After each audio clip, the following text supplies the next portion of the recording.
the Viego left open, the Xin Zhao.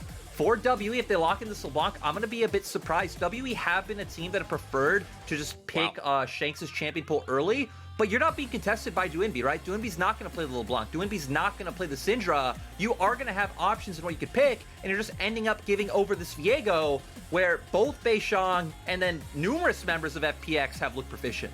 I mean, these are powerful picks for the side of FPX. 2 games already for Tian on the Viego. All 3 games of the LNG series for FPX. Lwx picked up Aphelios. So this is going to be game number 4, the only champion he's picked up in playoffs, and it's just showing pure comfort for this early phase. It's his most played champion so far in the split. 80% win rate in 10 games, so things are looking good. WE, they do lock in the Xin Zhao. That one was expected. I wouldn't be too surprised to see them follow up with their AD carry right now. I think you can go with something like a Varus, which would do best in lane, and that is what they're going to go for. I thought maybe because it's WE, you wouldn't really want to pick an Ezreal in this situation in my mind, but they always could because it's Elk's standout champion. And now for FPX, they have the Aphelios. They have been one of the only teams to really have any sort of priority on Thresh, despite the fact that, in my opinion, it is still super strong. And that one does come together. So far, I think WE, very strong early game, right? LeBlanc sends out insane mid-jungle 2v2. Varus in the bot lane for Prio and strong early skirmishing, to where FPX, I think their comp is more flexible where it can go in 4-5. And is looking very similar from what we've seen in the past drafts against LNG, right? For FPX 4-5 here, Lyric, we know that there's no support on the side of WE. FPX start banning away some of the pool of Missing, who has been a pretty pivotal member.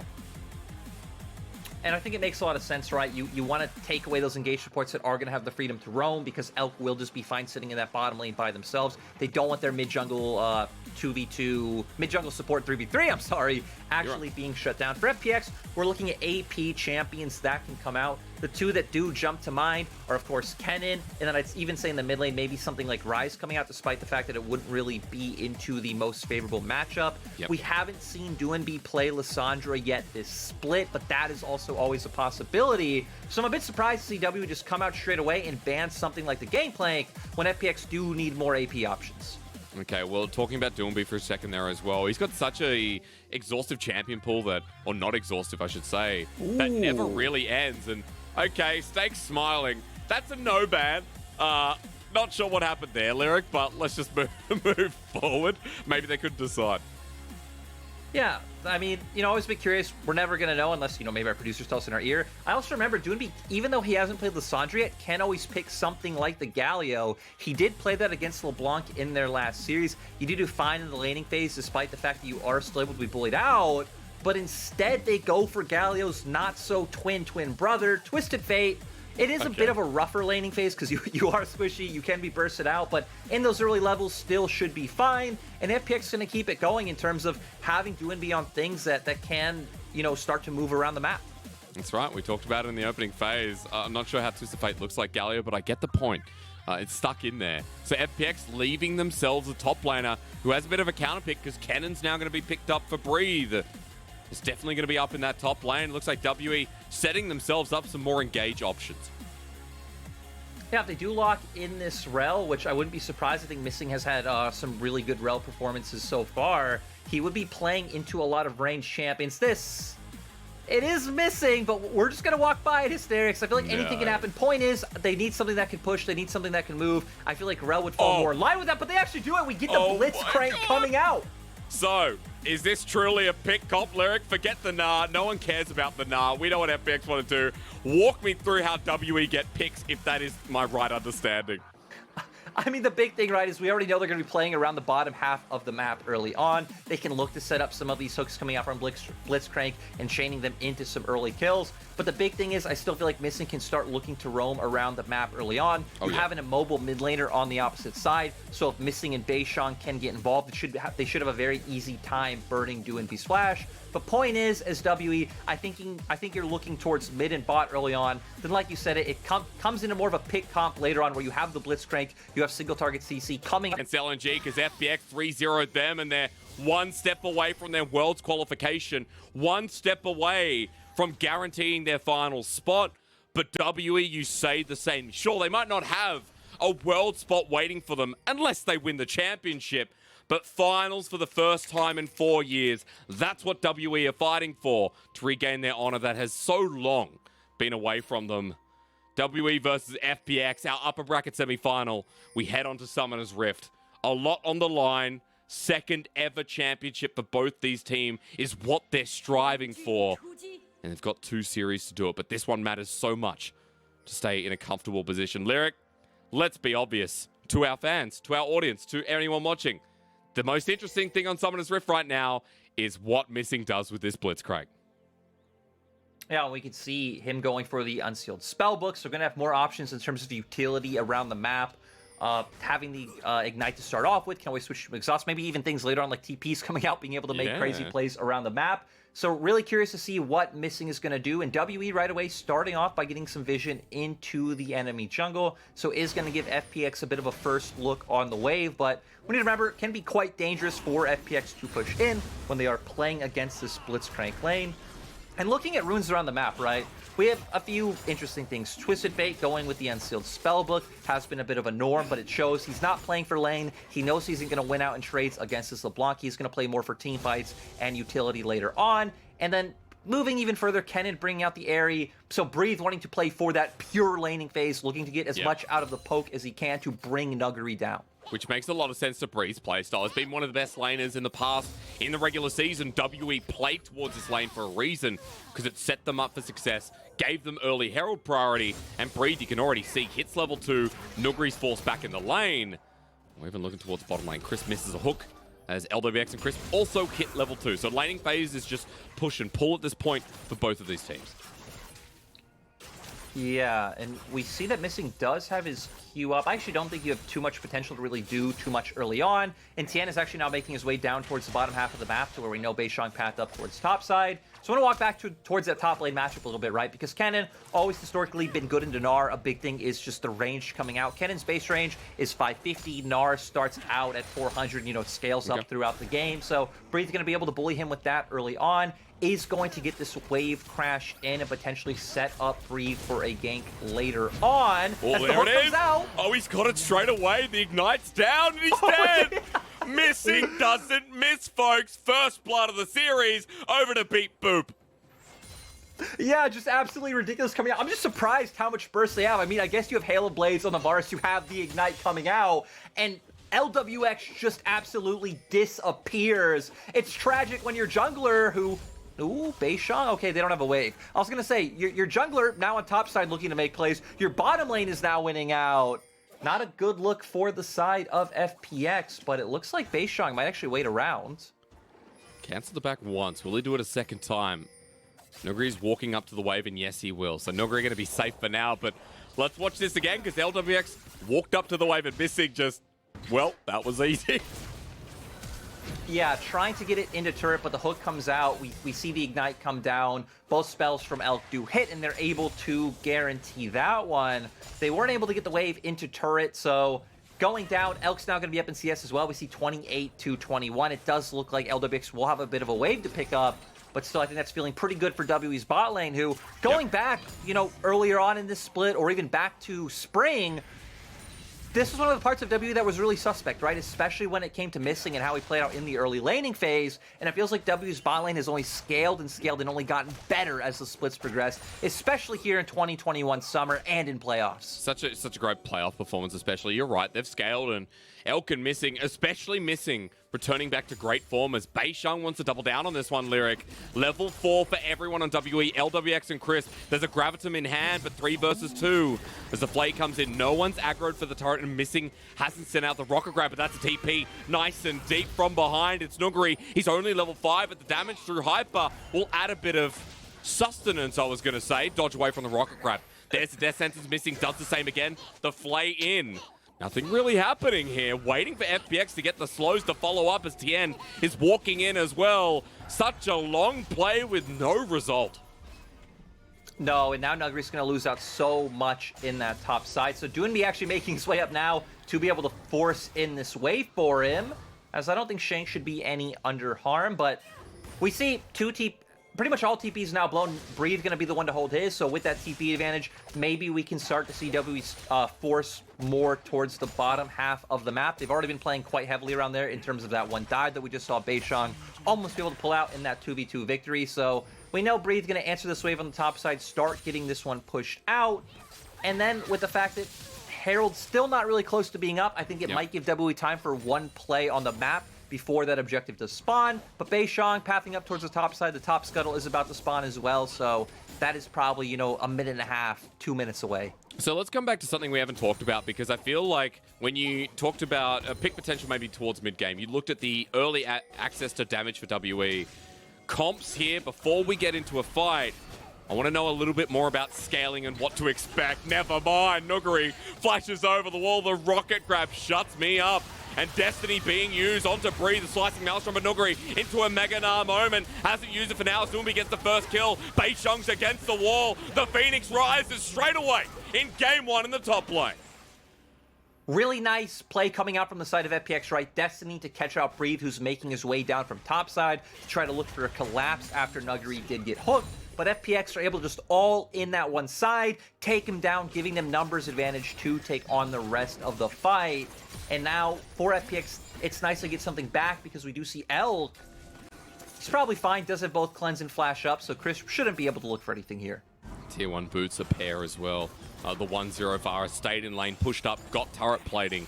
So at least WE got some gold on the return, but we'll look again because this was so early for Herald. It started with missing getting a hook.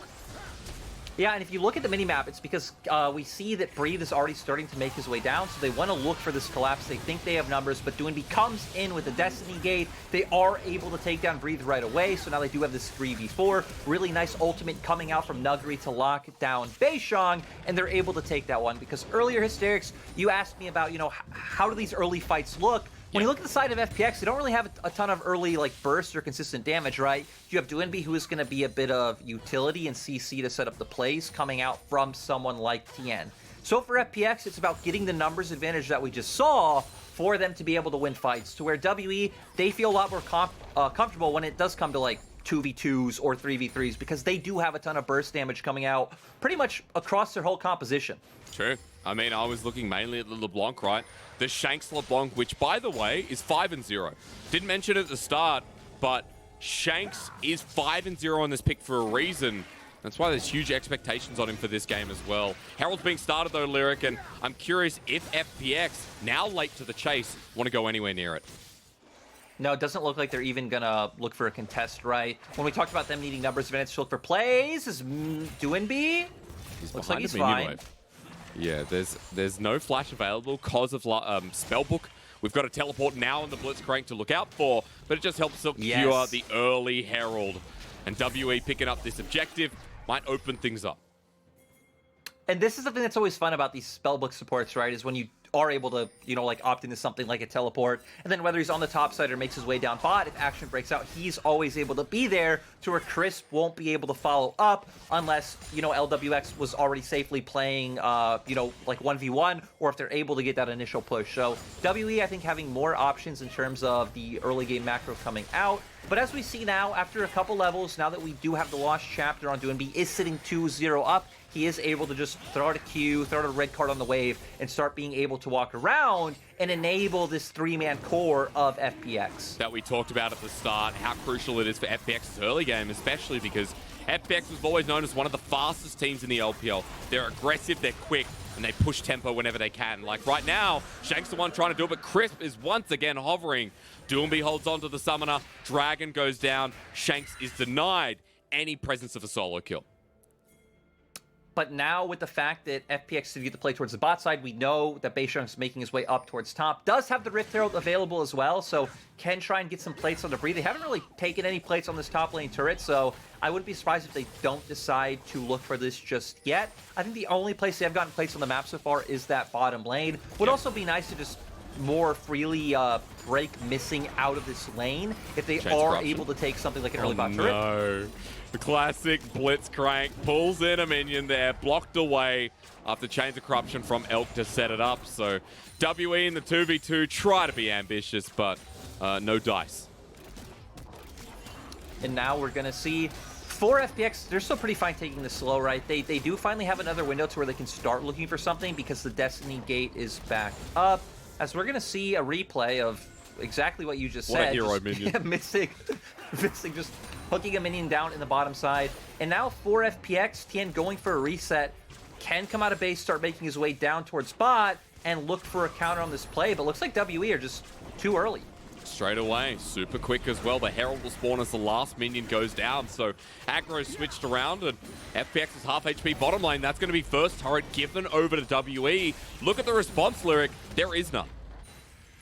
Yeah, just really nice play coming out from WE, heading down straight towards the bottom side, opening it up because that was the one lane that was taking plates, like we said. Now Missing going to be able to more freely roam around the map. And now you can start even just moving this bot lane holistically, right? You can get Shanks in a side lane where he's going to be able to play freely and look for some of these picks. You can have Elk clearing waves in mid, trying to get that mid prio so you can walk into river first. And it feels like it really just brings out all the strengths of the WE composition as TPs come out. All right, you talked about the strength of the 2v2 grouping up kind of together. That was Missing, and Shanks coming in. Flash is now back up and available for Missing 2 for the flash hook. Dragon in 3 minutes will hold on that one. And it is just trading across the map as they see the TP. Lwx as an Aphelios is just walking up to this turret and getting solo gold. Yeah, and W really need to be careful, right? Because FPX had tempo because W went for those bases after the bot side turret, but WE doing this correctly. They're walking down as a group, making sure that Shanks isn't just face checking, making sure Shanks doesn't have to go the long way either and just end up giving over that turret to FPX. They escort him. He's going to be able to catch these waves, and now they're going to have their opportunity to start making their way towards mid, towards the top half of the map, and start getting down some of this vision. Well, clearing away something now because it is just littered red on the bottom side. Beishang's moving up there with Missing starting to roam. Lyric, this is also what you talked about in draft, seeing the Blitzcrank. When the laning phase is partially done, now that Elk's mid, Missing is starting to move around with his jungler a bit, looking for those picks we talked about. It's about, you know, playing through the strong laning phase and pick potential of that laning duo early on, breaking them out from lane, and then starting to move them around the map. So WE definitely playing by the book so far. Now we're going to wait till the next neutral objective comes up. I feel like for WE, you will be happy to take something like a second Rift Herald and start to open up the map piece by piece. Really keep it so your soul laners are ahead and able to have this early advantage a bit longer to play around and be able to create these numbers advantage and keep the members of FPX pushed in. Because we hit on how Breathe did bring the Aryan laning phase. That does bring down some of your team fighting potential. You know, whether you would have ended up with something like a Conqueror instead of able to get all that damage out in an extended fight. So for WE, it does feel like it does have to be a bit faster, a bit more proactive to be able to build up a, you know, insurmountable gold lead with the tools they have. The problem with that, Hysterics, is that FPX right now are the ones currently sitting with the gold lead. They are comfortably and have been for the majority of this game. After the picks on the top side, Doinb now 2-0, has Everfrost, by the way, and Tian got the assist, has been farming faster in the jungle. He's got a Divine Sunderer, only being matched by Beishang with the Gold Drinker for now. I'm curious about these items because in 45 seconds, Lyric, we have a Dragon, and we've got more Mythics right now on the side of the Phoenix. Yeah, FPX going to be incredibly strong, but we can see FPX already making their way towards side, soon be walking up towards top now. We do see Nuguri pushing out bot, and FPX just trying to clear out some vision. So if any fight broke out right now, WE would be the ones who are stronger. I feel like you're banking more on Doinb to get that wave pushed out, force a member of WE to come up towards the top half, and then looking to bring Doinb down if they want to look for a contest towards Dragon. But for FPX, you might just look for a trade. You might be like, hey, we're fine. We still have this global map pressure. We still have something like an Aphelios, and we don't need to look to contest you right now. Exactly what Doinb's doing. So smart choice here by FPX, who in the last series versus LNG, we saw a lot of fighting. We saw a lot of contesting for the sake of it. Shanks moving up here, and that'll be the one-on-one if Doinb sticks around. But Dragon just going to be started by Beishang. Nuguri trying to threaten, and pings are coming down. Destiny instead the aggressive play. Hook just out of range. The death sentence onto the Blitzcrank. That does not compute. Missing now set up and flashes away, but he's dead immediately. It's Lwx to pick up the kill credit, and Tian steals the Blitzcrank. Viego exists. Doinb with the gold card, and that's what you call a beauty. The flank, great though, but Shanks can't get any work done. Tian has followed him over the wall, getting some movement speed from the hallowed path. Tian still wants to chase, and I tell you what, Missing is going to be in trouble for giving away his Blitzcrankness. Really great play overall coming out from FPX, though. They get the push up in top, they see Shank show on the wave, and they make the aggressive move towards mid. I do want to say, I don't know if LWX needed to throw out that Moonlight Vigil at the very end to take the missing kill, but whatever, we'll take it. The style points are thrown in. We're going to get a replay of it here, right? We see Shank show on the wave, so Doinb feels comfortable to look for this play. They burn the cleanse, they burn the flash. Even after that, they're able to force their way onto missing. Only now are WE's members making their way over. And still, Beishang walking forward, and like you said, giving Tian the ability to look for those rocket grabs. Beishang does survive a little bit, does make Doinb have to flash to get the kill, but in the end, FPX get everything.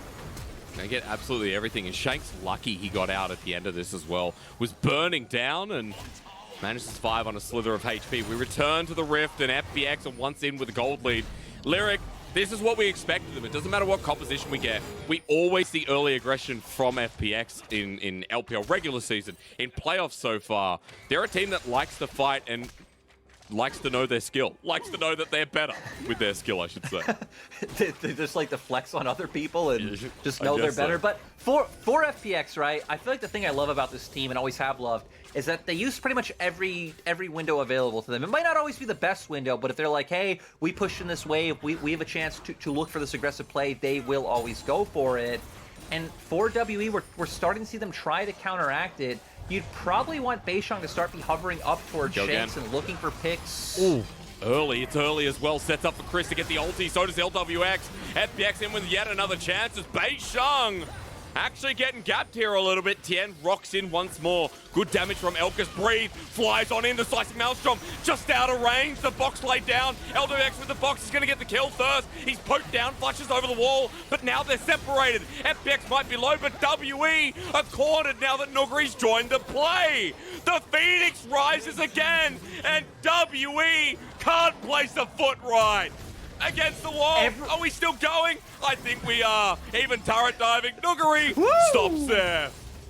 Every time the Destiny Gate is available, Doinb is looking for the play. He's moving aggressively, looking to start these picks off, and it keeps working in favor of FPX.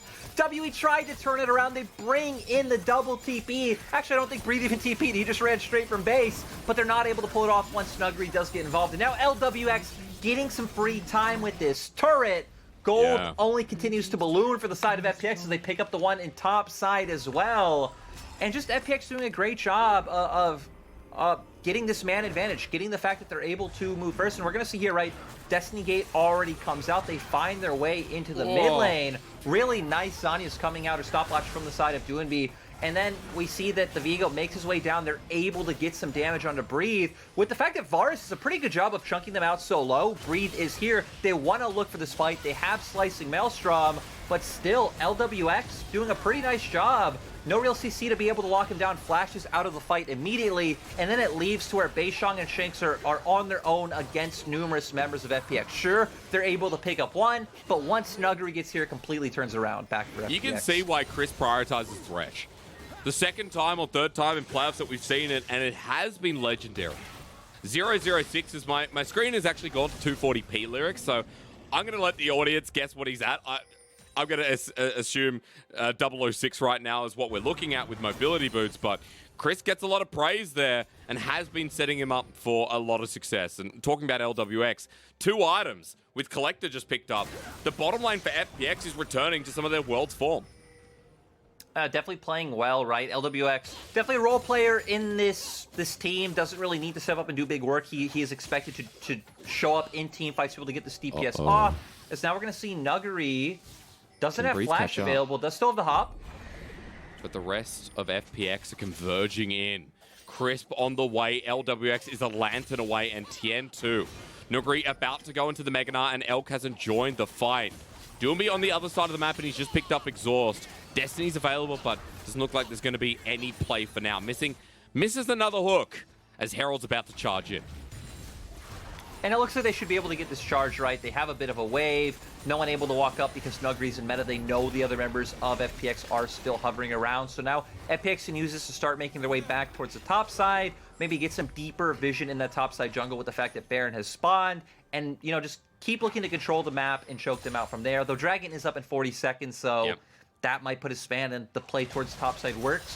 For WE, I feel like where they really lost their steam was when you're playing against this Twisted Fate and you have LeBlanc Zhao, I feel like you need to send Shanks and Beishang towards that lane. You know, gank him, set him behind so he can't look for that Destiny play. Your only other option is to say, hey, we're just going to let Doinb push in that wave, and we're just going to go straight towards mid first and try to force an engage before Doinb can be there. Those were your two options, and we haven't seen WE execute on either one.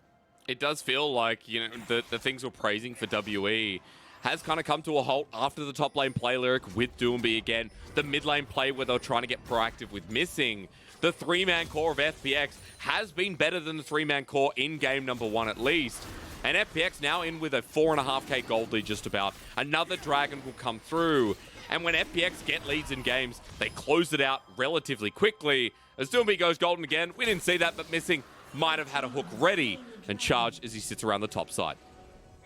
I love the point you made about FPX's three-man core coming out stronger, because we need to remember that this three-man core has been playing together for a long time. They've seen the highest of highs together, to where WE's, I'd say, team holistically is still pretty young. This five-man only being together for this year, so not able to match FPX in that experience department, but still, again, doing very well so far in playoffs. Just this match.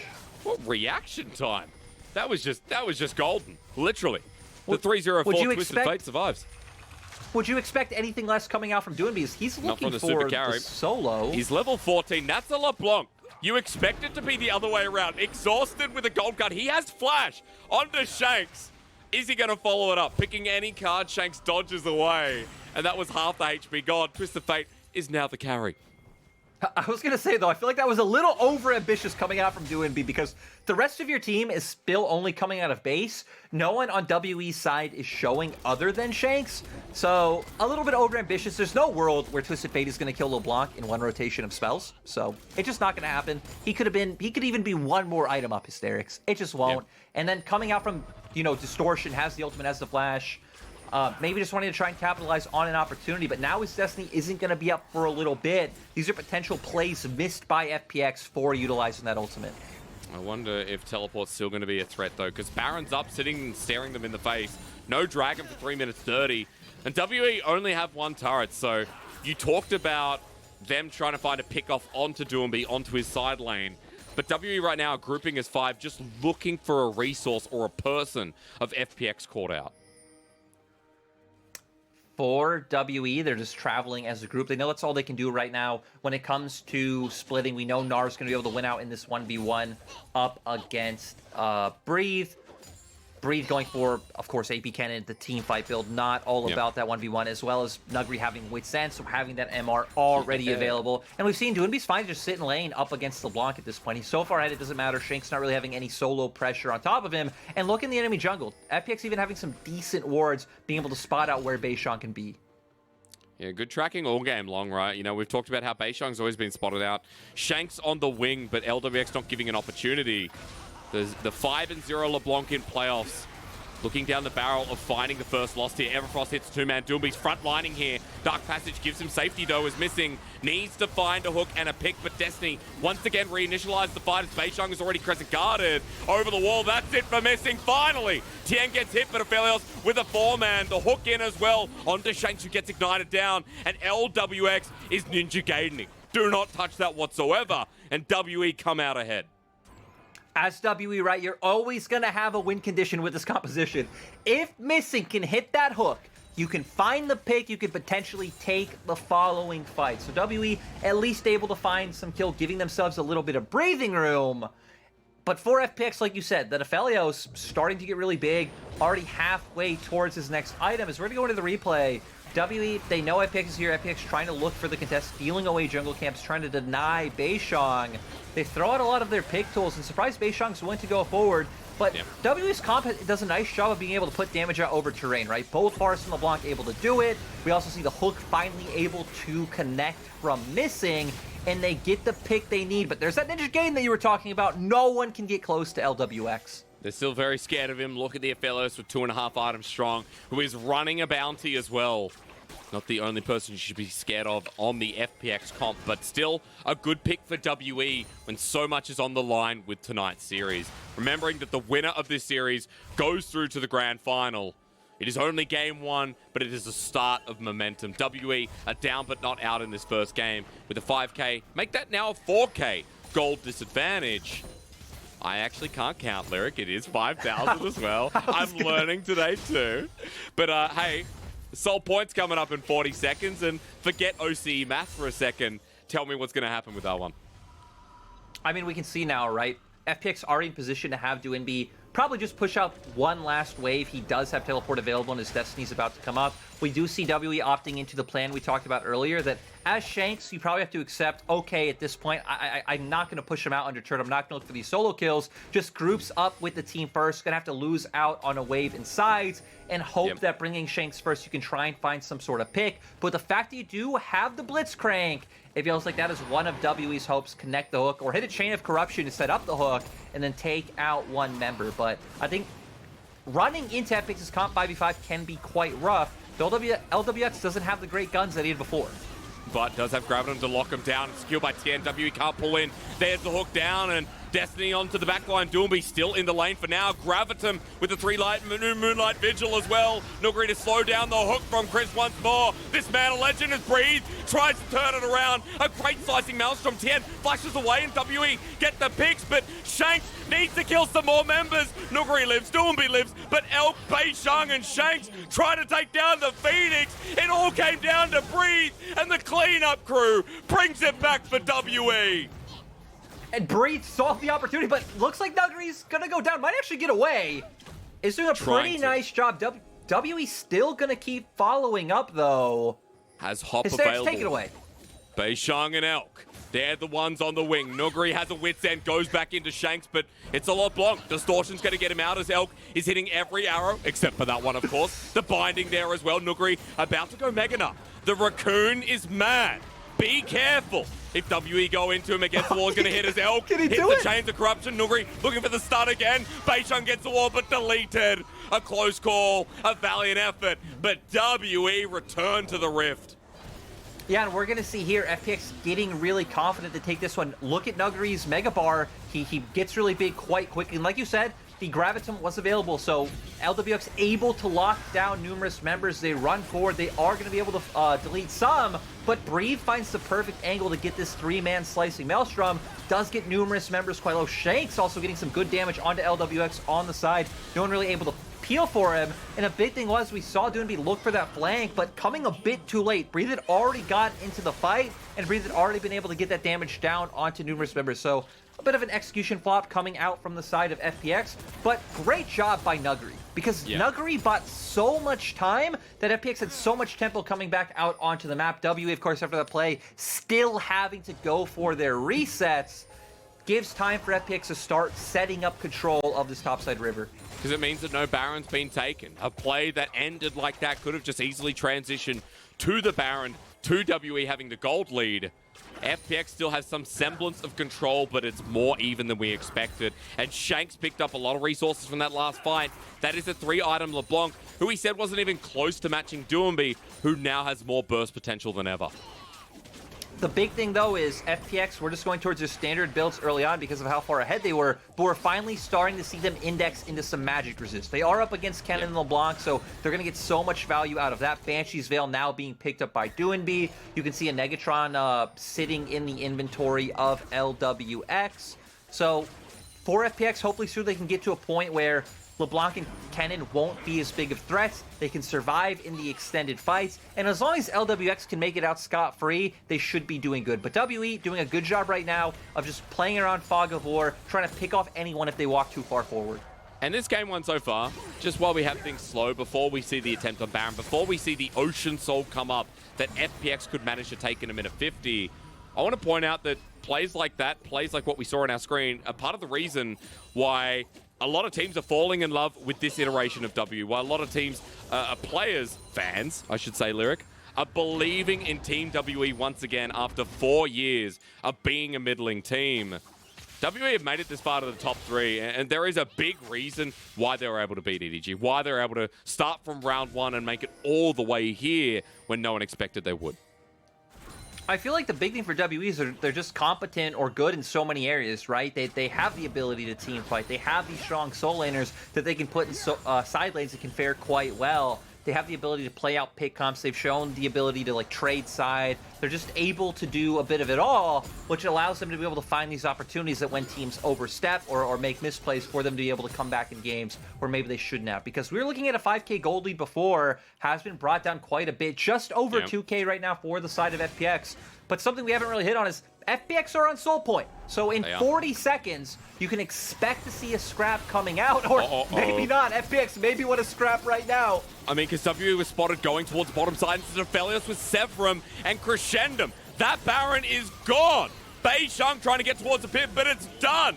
Do not underestimate the burst potential when Aphelios has 3+ items. So FPX gonna pick up the Baron. WE, though, will be able to take this Dragon for free.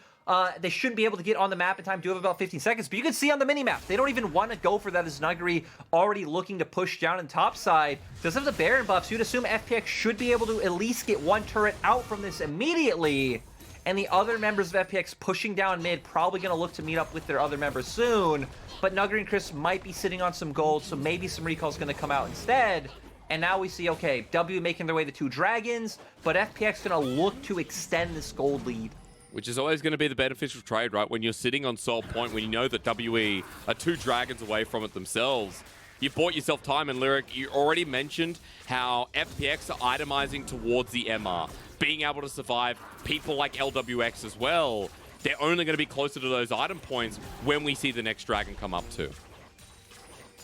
Yeah, the big thing is if WE will be able to find flanks, though. Because if they can find flanks, even if there's some MR on the side of FPX, if Breathe and Shanks, or, you know, even just Shanks and maybe some arrows from Elk, you can just take out Lwx. And then there's no DPS on the side of FunPlus Phoenix. So definitely always some avenues, some routes for W to play out in terms of team fights and finding the kills they need to look ahead.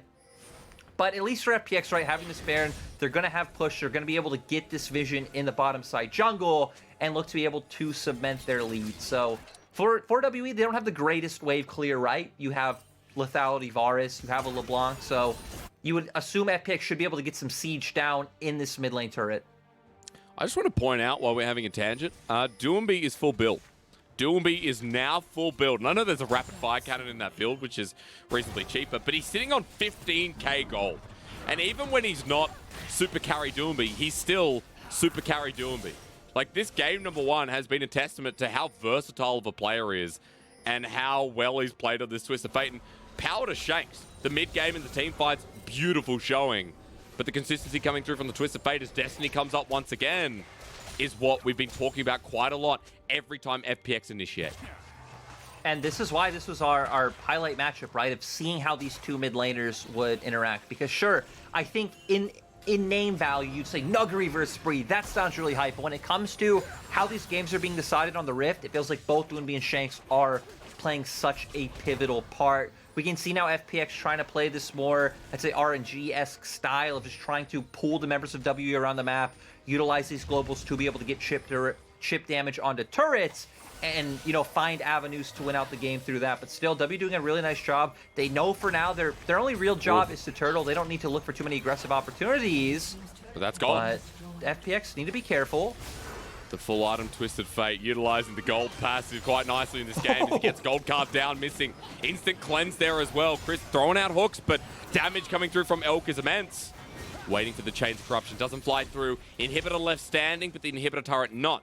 And FPX utilizing the rest of the Baron before it expires. And you do see W trying to answer on the opposite side of the map. That turret is extremely low. Shanks will be able to get this. Doesn't even need to push the wave, honestly. He can distort forward and just tap that one twice. But gonna push this wave in, gonna take this turret down. And now we just continue to see this ping-ponging of waves. We continue to see just teams opting into playing onto opposite sides of the map. For FPX, I think you just go back into that standard 1-3-1. I think as Doinb now is when you have to start being a bit careful in terms of Shanks being able to look for those solo kills on top of you. Can have someone like Chris maybe hover towards your lane, or Tian just look to push that one out and then start making your way down towards the rest of the team. Shanks luckily will be about to have his TP back up, so if he is forced to the top, can always use it to try to join in on a fight. I want to see those flanking angles you talked about, because Dragon's a minute 30 away. For FPX, Lwx, team fighting again. Just to reiterate, we've got a 4-item Aphelios that now has Infinity Edge. If Lwx survives, it does feel like it's all over for WE. Yeah, I think that's the one win con for FPX, right? You're going to have Rapid Fire Cannon, Gold Card, the Everfrost peeling from Doinb. You're going to have Thresh there, who's going to have both the Lantern and the box available. It's going to be all about keeping Lwx alive, and for W, it's going to be about trying to find those windows in. They were able to get deep vision into FPX's jungle, so potentially can find those angles to bring someone like Shanks in on a side, or even if he just pushes out mid and finds these creative ways to get in the team fight. So for FPX, we're going to be looking at members like Nuguri, like Chris, to be fending off these flanks and making sure that WE can't find those angles. And it's going to be really easy for WE for angles for now, because the vision is completely denied. FPX have one control ward towards the bottom side. 50 seconds till Baron comes up as well, as Chris sets himself up with a bit of a Shirelia's rush. Chains of Corruption comes through, missing, gets the hook onto the support, but down he goes. The problem is, Lwx is walking forward, Elk's in the middle, breathing with a slicing maelstrom, but Lwx over the wall, he survives. Beishang trying to run on him, but he's got Zephyrum. It doesn't matter. Kill the support, we'll kill the rest. And Shank's not going to be able to do anything. Actually, he's going to end up going down as well. And FPX might just be able to push through mid for the end. I mean, he's got Wits End. Nuguri can auto-attack this. The Death Shanks with one more for Hyper to be popped. The Phoenix in 36 minutes. They were challenged in game one, but it's a semi-final. And FPX have been here before. Experience triumphs, and game one leads the charge. FPX just end up winning the fight out of nowhere. I thought WE were actually playing it out pretty well. They're on objective first. They have the vision down. They have this long-range damage and CC coming out from members like Varus, LeBlanc, and the hook from Blitzcrank. They find one pick, but Lwx just so massive at this point. Nuguri able to do so much as a frontliner as well, and then, I mean, that was enough. That was the end for the side of WE. I'll say it was a bit of an anticlimactic ending coming out of absolutely nowhere, but FPX did it. They're leading 1-0. You hit on it in the series. Momentum is so big. Winner makes finals, and if FPX make finals, they make worlds. They do. 2 games away from securing the first world spot available for LPL. Now, not first seed, ladies and gentlemen. The first spot out of 4. This is only game 1, but you look at how it was played out. The early play towards Herald Lyric, utilizing Doinb. Game stagnated for a little bit there with WE finding windows of momentum themselves, but we came back to the team fight and Lwx survived. And I feel like a big thing for FPX was just how well connected they are on the map, right? You always saw these plays being made as a unit. You always saw Destiny coming out, Nuguri already pushed out his side, already making his way towards the team for controlling vision, trying to set up these picks, trying to start these fights, and everything just worked so well in tandem. For W, it was close. They brought it back after the early game, but still not able to capitalize. Was still quite rough once Lwx was able to freely get to that point. We saw some hype moments to breathe. We saw Shanks especially be able to do a lot. The damage numbers were there for Melk because he is on the lethality Varus, but in the end, it just wasn't enough. Wasn't, but I want to say that my reflections from that game 1 makes me feel like this series could be a little bit closer than we expected. Makes me feel like WE are really earning their lion's share of the top 3. I will say that through the early game, Tian had a big impact, but, you know, Shanks, Breathe, the solo laners of WE, who have been good, especially Shanks, did exactly what we expected on that LeBlanc towards the mid game. It's a shame he gets his first loss here, Lyric, after 5-0 being a record, but still, you can see why Shanks LeBlanc is something to respect. So as we go to a break, a lot to think on, but game 1 belongs to FPX, 2 games away for them now to try and secure Worlds and their finals position once again. We'll see if WE can fight back.